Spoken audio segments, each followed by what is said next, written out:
it's really striking to see that how global the world is now. And so the urban regeneration is not just a local process. So the stakeholders are not just the local stakeholders, but also the global stakeholders, and they have different interests. So that's another issue when we try to strive for this equilibrium. We have also to think about these global forces. That Lisbon is very much part of the global community. How to achieve this equilibrium? It's all the people talk about that. It's difficult. Yeah. It is, and so indeed cities tend to grow to look like each other because the Zara indeed is everywhere, especially what's inside. And so here it's in a historic building, and I think it's relatively well done. So it's not intrusive.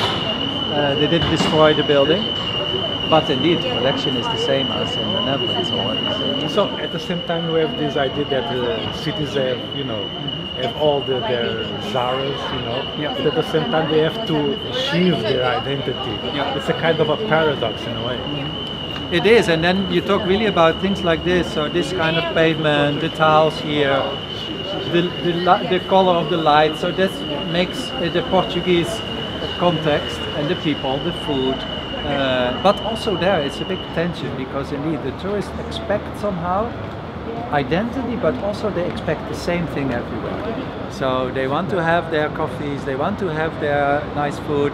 So there is room for identity, but it's limited because it shouldn't be too far from home somehow.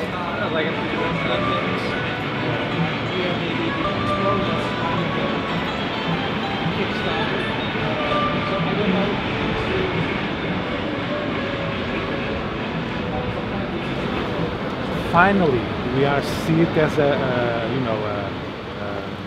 not only an interesting thing, but a serious thing. Yeah. So it's like for so many years, tourism is seen as it's tourism, okay. It's 2 months per year. But it's not like that. I think indeed also in terms of economic value, it's one of the biggest industries. So and it's one of the biggest growing industries. So it's very serious. And there are not, it's not like in the oil industry you have like 10 big players. So in tourism industry it's very dispersed. And it's very, in a way, very individual and very democratic.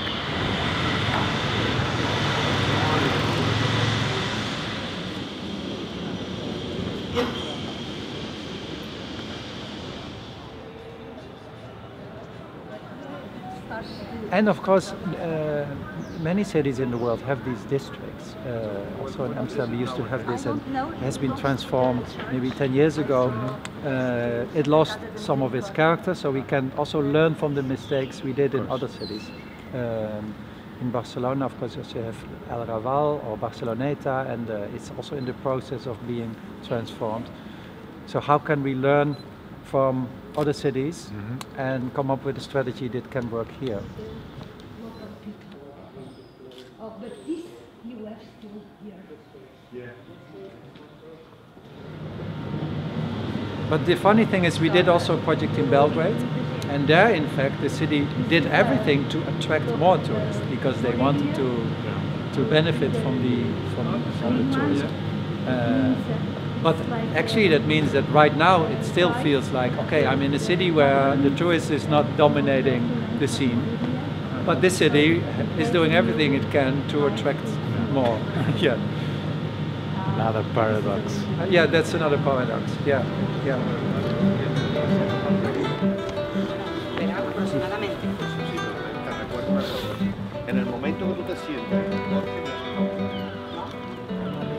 What we did today is this little tour. Actually, you see that the city is improving a lot, and luckily, in most places, the character is still maintained. So the houses are improved, the streets are improved. There's luckily still some green in the city. So if this transformation is slow and organic, then I think it's good for the city because it's bringing some of the historic character of the city back while some of the areas have been degraded over the past 50 years.